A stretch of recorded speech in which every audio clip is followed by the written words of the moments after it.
Eu, por exemplo, né, na verdade começou comigo, né? Eu estava aqui com 22 anos, quando eu coloquei o pé na Casa Espírita pela primeira vez, foi a Casa Espírita Cristã lá do Ibis, né? Mas com muitas dúvidas, muitos questionamentos, né? Eu, naquela altura, eu poderia me considerar um agnóstico, né? Muitas dúvidas, muitos questionamentos. E aí começamos ali na Casa Espírita, estudando. Depois da graça, nós já éramos noivos, ela começou aí também, né? E a coisa foi acontecendo, hoje ela é mais espírita do que eu. Ah, eu não, que isso. Eu também tinha, eu era família católica, né, latina, então eu tinha horror ao espiritismo, assim, não conhecia nada, era tudo assim novo, né? Tinha medo, assim, o negócio do espiritismo eu não gostava não. Aí quando ele começou a entrar, eu falei, ah, meu Deus, vou ter que... Eu lembro que a primeira vez que eu fui na Casa Espírita Cristã Livres foi num domingo de carnaval. Aí eu cheguei lá e falei, meu Deus do céu, o que que eu... Ele falou, ah, você não precisa preocupar, que aqui não tem nada assim diferente, sobrenatural, não. Era um passe, uma palestra, normal. Ah, mas eu fui no passe, eu fiquei com muito medo, viu? Mas depois eu vi que era uma coisa assim tão bonita, né? Você foi no passe logo no primeiro dia? Fui lá, fui à palestra, depois fui no passe. Corajosa, né? Não é, menina? Tem gente que demora um pouquinho. É verdade. Mas daí eu comecei também assim, muito devagar, e o Eliomar que era mais, muito participativo, e eu ainda não, né? Mas depois que eu comecei, depois de um ano, dois, depois que nós casamos, né, ela veio para Vitória e aos poucos ela foi se ajustando e depois ela se identificou demais com a doutrina, muito mesmo.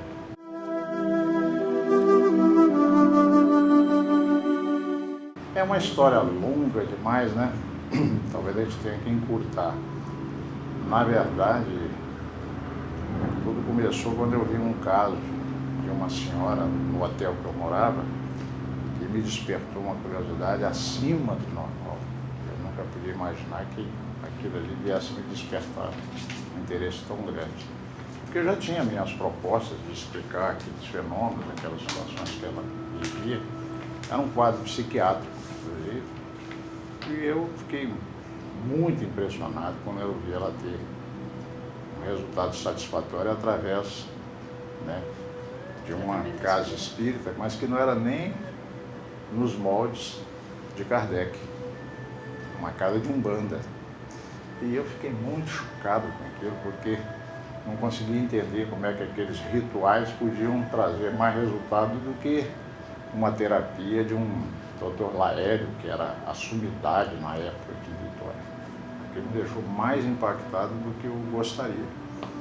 Passei a ter uma curiosidade enorme, queria saber, por mais que eu quisesse largar para lá, era um assunto que passou a me dominar.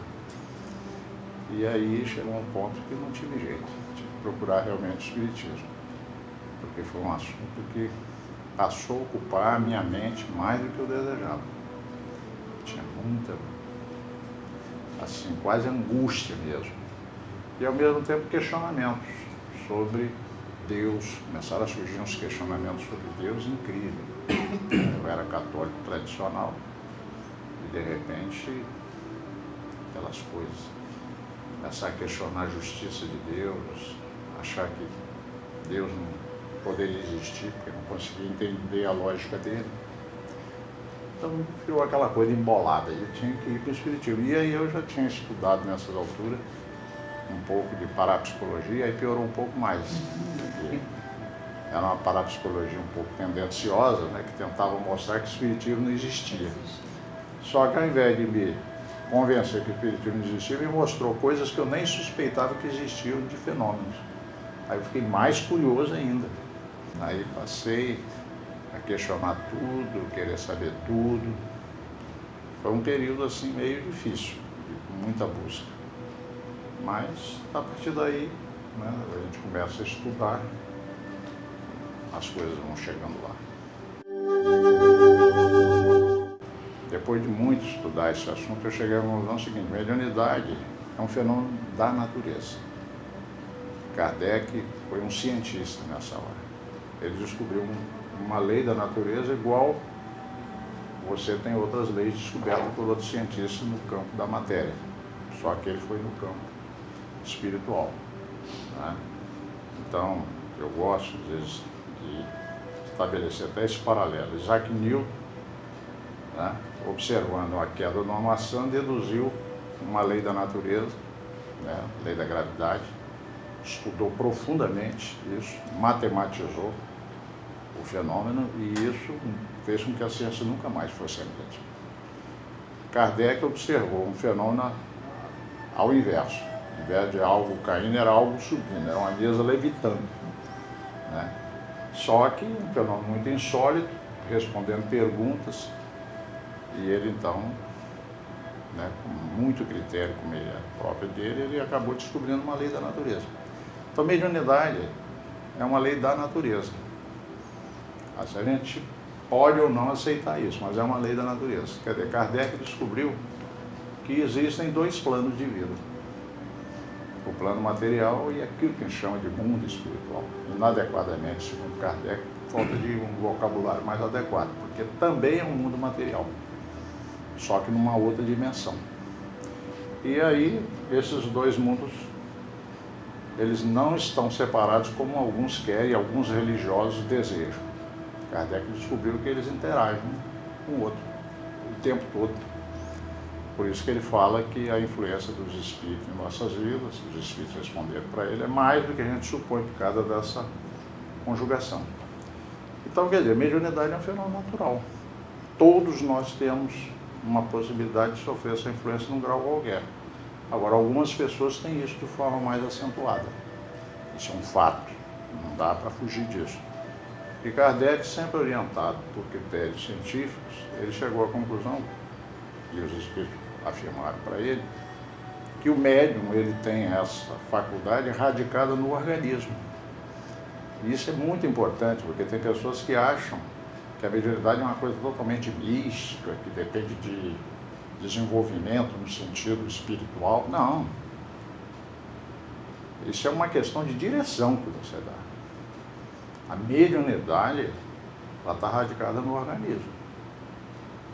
O médium, propriamente dito, aquele que tem isso de forma mais ostensiva, ele faz transe, ele tem uma aparelhagem nervosa adequada para fazer transe, numa determinada área. Pode ver, pode ouvir, pode psicografar, pode ser só intuição, pode ser inspiração, aí tem uma série de graduações, uma série de formas de manifestação. Mas é um fenômeno absolutamente natural. A mediunidade, sabe-se hoje muito claramente, ela pode eclodir em qualquer fase da vida.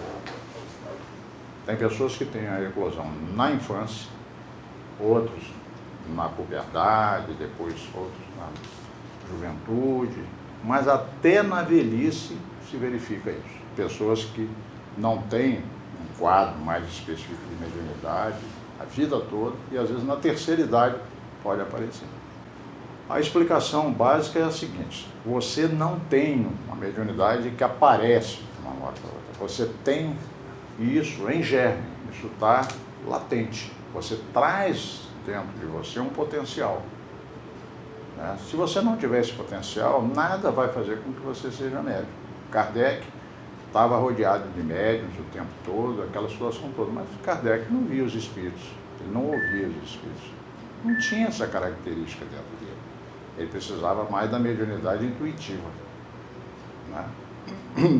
Então, não é porque você quer, não é porque você se esforça, não é porque você tenta desenvolver, que você desenvolve algo que não existe realmente em potencial.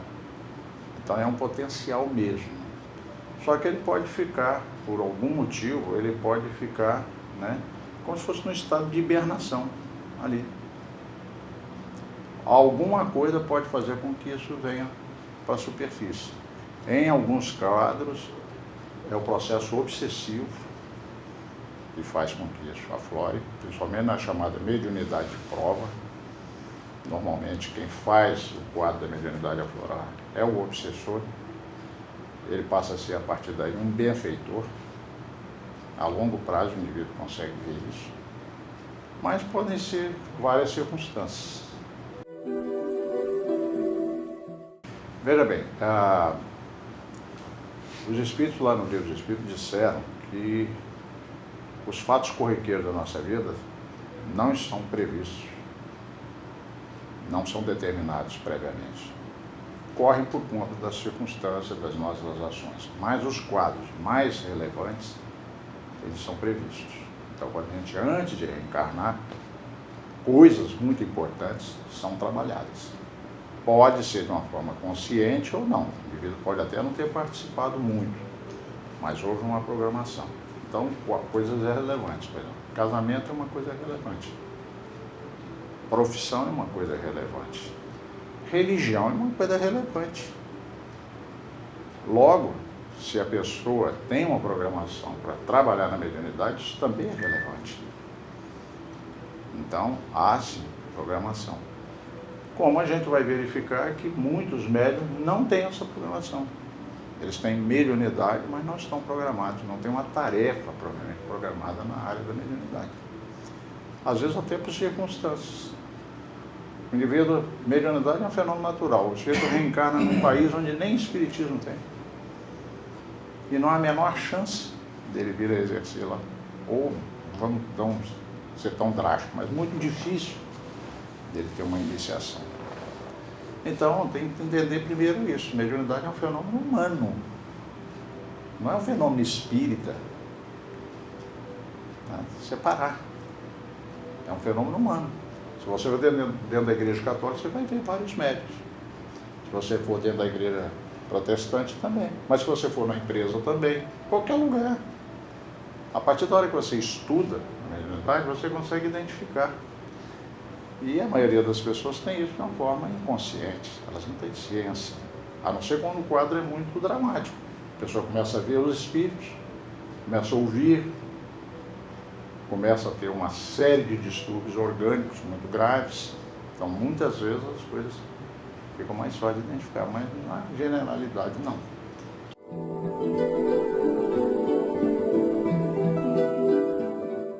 Olha, os sintomas, a gente teria que primeiro separar os sintomas na área emocional e na área fisiológica, orgânica, provavelmente, tá? São muitos os sintomas. Aliás, sobre isso, tem um dos livros que tem uma mensagem que a gente trabalhou até numa palestra chamada Sintomas da Mediunidade, do Manuel Filomeno de Miranda, onde ele vai analisar exatamente a questão da mediunidade de prova. Então, quando ele fala em mediunidade de prova, a gente começa já a ter que explicar o que é mediunidade de prova. É aquela que convida o indivíduo a resgates aflitivos. Então, o indivíduo ele vem com a mediunidade, tá?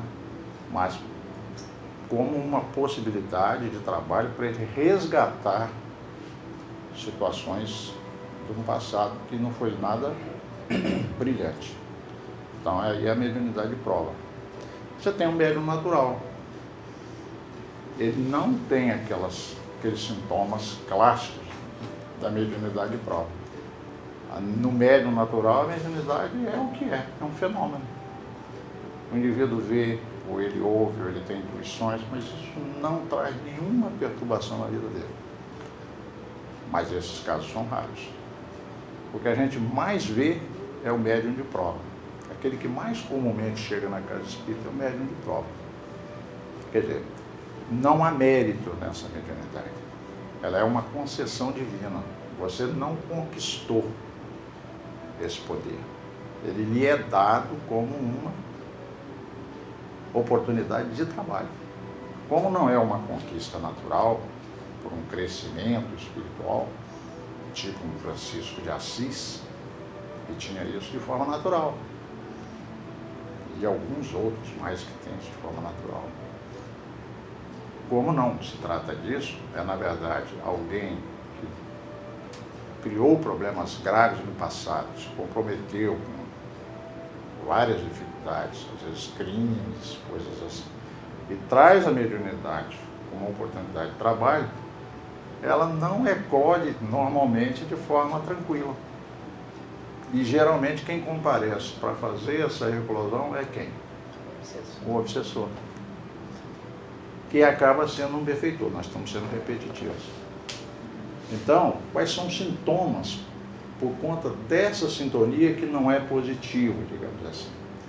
Quem comparece nesse primeiro momento não é o mentor do indivíduo, não é o benfeitor, não é o anjo da guarda. Até porque a maioria dos médiuns de prova são rebeldes. Se não for meio tipo na marra, sabe? Meio empurrada, não vai. Sabe como é que é?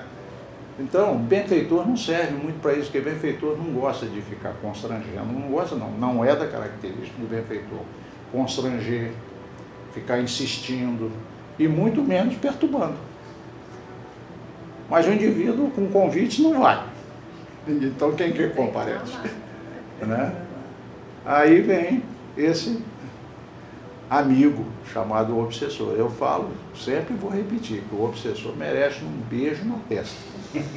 Ele é um benfeitor. Porque é ele que convence o médium a ir buscar alguma coisa. Por quê? Por causa do constrangimento, porque ele não respeita. Dependendo da situação, você não tem nem um médium de prova, você tem um médium em processo expiatório. Aí você tem obsessões graves dele. A mediunidade de prova, segundo Hermínio não, segundo Manuel Filomeno, ela se caracteriza naquele primeiro degrau, que é a obsessão simples. Mas nós temos médiuns que chegam à casa espírita em processo de subjugação. Já não é na mediunidade de prova mais. São processos expiatórios. Olha, o trabalho a mediunidade é sempre um trabalho de autoaprimoramento. Certo? Vai ser sempre de autoaprimoramento, porque senão ela não evolui, tá certo? Agora, a mediunidade, quando ela é nesse caráter mais de expiação, varia muito. Tem situações que são psiquiátricas, muito graves. A gente só vê ali um médium de trabalho no futuro, só Deus sabe quando. Possivelmente não naquela encarnação. Tem quadros muito dramáticos. Há uma mistura tão forte de obsessão, auto-obsessão e a mediunidade como um ingrediente aqui dentro, que a gente evita até de dizer que é mediunidade, para não caracterizar as coisas de forma inadequada, porque é um processo obsessivo. É uma mediunidade muito torturada, né, digamos assim. Então ali, a não ser, porque nunca existe uma regra rígida, a não ser que seja alto uma pessoa, de um caráter já de alguma construção excepcional, né, a maioria dessas pessoas não conseguem fazer, né, esse campo de equilíbrio para poder chegar a transformar aquilo numa tarefa por enquanto. Mas como nada é perdido, né, a gente sabe que Deus tem um plano muito mais amplo, mesmo que o indivíduo esteja passando por aquilo, ele de alguma maneira está trabalhando sensibilidades e percepções que no futuro vão ter condução positiva. Já o médium de prova é um grau menos acentuado, né? Então você fez a pergunta, quais são os sintomas? Na área física, por exemplo, quais são os sintomas? São muitos, mas vamos citar os mais comuns. Tontura. Há uma grande queixa do médium nessa área, tonturas. Tá? Dores. Às vezes as dores musculares, as dores no corpo são de tal natureza que ele entra naquele quadro da fibromialgia. Dependendo do quadro, até mais avançado que a fibromialgia. Tá? Sintomas, estômago, distúrbios gástricos, muito acentuados. Né? Às vezes, alergia, então, extremamente comum no médium de prova. Tem um livro que eu até trouxe para depois precisar. Aqui você vai ter, por exemplo, uma das mensagens desse livro, Instruções Psicofônicas, é Alergia e Obsessão, do Dias da Cruz. Vale a pena, né, a pessoa até dar uma olhada. Esses quadros, eles se confundem muito com quadros psiquiátricos. É muito difícil, às vezes, a pessoa identificar, né? A pessoa começa a ter uma série de distúrbios orgânicos. Distúrbios de sono, muito comum, quando eclode a mediunidade. A pessoa dormia bem até ali, agora passa a ter sono tumultuado, pesadelos, sudorese em excesso, acorda apavorada. Não é? São muitos quadros. Não é? Mas você acaba, né, vendo que tem alguns quadros assim, muito perto da psiquiatria, muito perto. No quadro psicológico, o mais comum que a gente vê no médico de prova, ansiedade e depressão. E por conta da ansiedade e depressão, você tem muitos distúrbios orgânicos. Percebe? É uma coisa que uma vai levando a outra. Como distinguir o que é efetivamente ansiedade do que não é? Esse é o grande desafio. Quando você recebe uma pessoa na casa espírita, descrevendo uma série de sintomas, e você distinguir o que é aí mediunidade, o que não é mediunidade. A mediunidade, o que você observa, por ser uma sensibilidade mais acentuada, ela sempre favorece com que o quadro se agrave mais. Mas aí é que entra exatamente o problema da educação do médium, que a gente fala. O médium começar a distinguir que é depois de um acesso de raiva que o obsessor provoca certas coisas nele. Mas a raiva é de quem originalmente? É dele. Então, por exemplo, os obsessores, eles exploram 3 emoções com muita facilidade. É o ódio, que aliás é da natureza dele. É a melhor maneira de você entrar em sintonia com o obsessor é através da raiva, que é a matéria-prima dele. Ele se conecta automaticamente.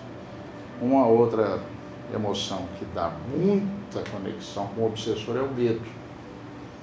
Por isso que você vai ver certos quadros de pânico, onde fica complexo separar o que é mediunidade, o que é obsessão, o que é auto-obsessão. Você vai ter quadros de pânico que não tem presença do obsessor. Você vai ter quadro de pânico que tem a presença do obsessor. Agora, a sensibilidade em si, ela sempre facilita. Né? Ela sempre vai facilitar. Por isso que as pessoas, de maneira assim, meio, às vezes, inadequada, vão botando a culpa toda na mediunidade. Fala, não, gente, mediunidade não é doença. Mediunidade é uma faculdade. Senão você começa a fazer a classificação dos sintomas, diz assim, então mediunidade é doença. Não, mediunidade não é doença. Agora, o indivíduo com essa sensibilidade, ele pode tanto entrar num campo de equilíbrio, ou não, vai depender da sintonia dele.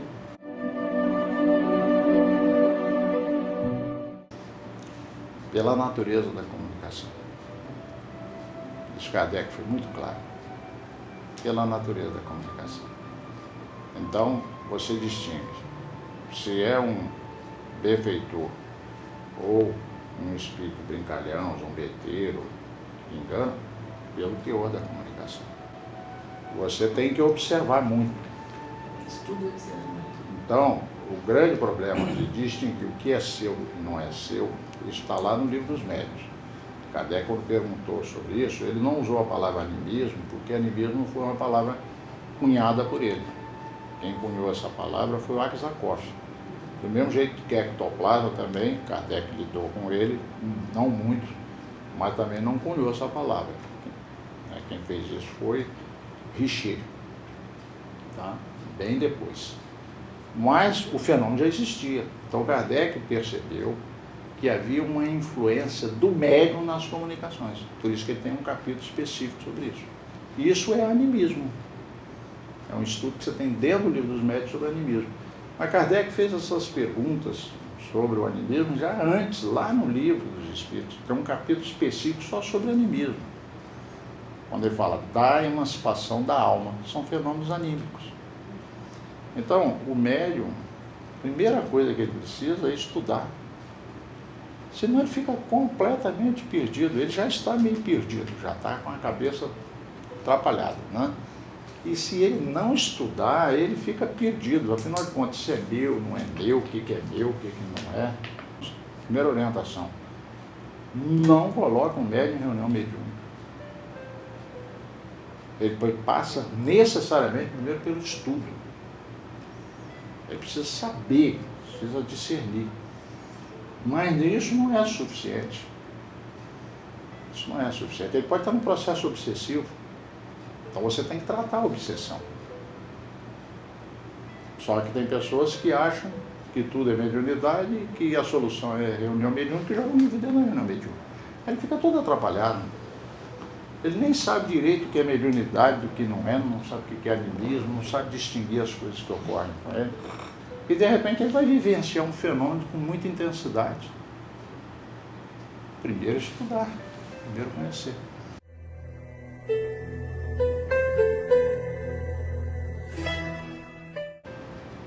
A relação é meio difícil que não exista. Ele pode não saber que ela existe, não tem consciência dela, tá?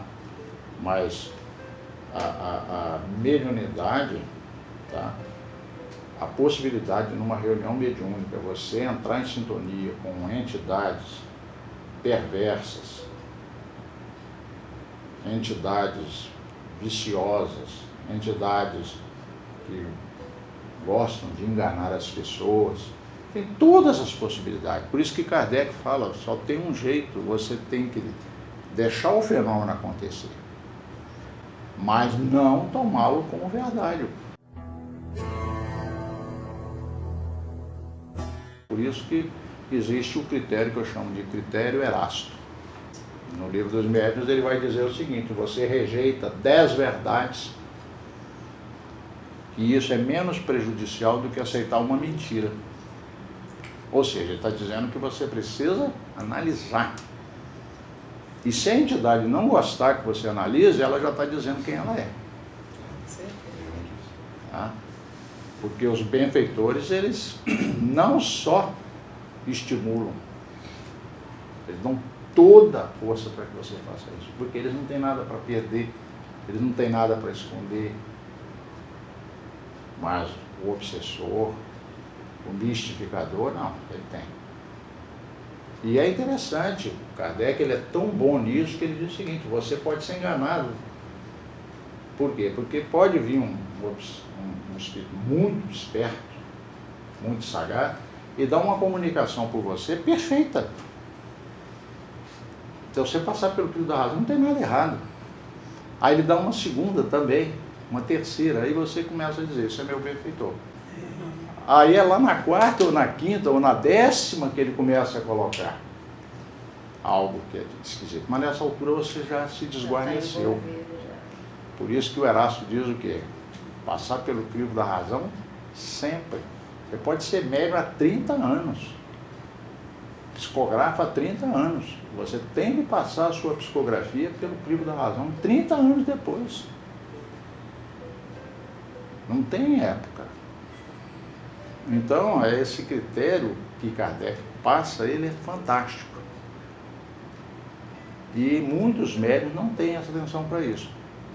Kardec só nos legou a doutrina espírita como ela é, porque ele descobriu logo no início, e ele fala isso lá na introdução do Livro dos Médiuns, de alguma maneira ele fala isso. Ele descobriu, desde o princípio, que ele estava diante de uma lei da natureza. Ele não teve dúvida, ele não era místico, ele não era fanático. Kardec era um cara extremamente racional. Foi isso que nos salvou, a gente ter essa doutrina bonita. Então ele percebeu o seguinte, que a diferença entre um espírito encarnado e um desencarnado, a diferença essencial é que o desencarnado não tem corpo físico, mas nada mais do que isso. Então você não pode se colocar diante de uma mensagem com sentimentos místicos, do maravilhoso, do sobrenatural. Ele vai tratar disso num capítulo específico que muitos médiuns não leem, do maravilhoso e do sobrenatural. É um alerta que ele faz logo no princípio do Livro dos Médiuns. Olha que bacana. Porque tem pessoas que são místicas. Se é um espírito que está falando, elas batem até continência, ou então ajoelha, sei lá o que fazem. E é esse o caminho que faz muitos médiuns entrarem para um processo chamado fascinação, que é o pior processo. Porque a partir da hora que ele está fascinado pela entidade, ele não aceita mais corrigenda, não aceita mais estudar, ele não aceita mais orientações, alertas, entendeu? Você vê isso, por exemplo, dentro do atendimento fraterno. Uma pessoa traz uma dificuldade, você ouve com critério, tenta passar uma orientação segura, não do seu modo de pensar, daquilo que a doutrina orienta, ele ajuda. E às vezes a pessoa pergunta assim, isso é seu ou é algum espírito que está aí com você? Qual é a diferença? Para ela tem uma diferença enorme. Quando você diz, não, sou eu mesmo, aquilo tem um peso muito menor. Ela queria, na verdade, uma conversa de pé de ouvido com uma entidade. Ela veio para o atendimento fraterno, mas com essa expectativa. Quando ela descobre que ela é uma conversa racional, equilibrada, entendeu? Então essas pessoas que pensam assim, elas serão facilmente fascinadas.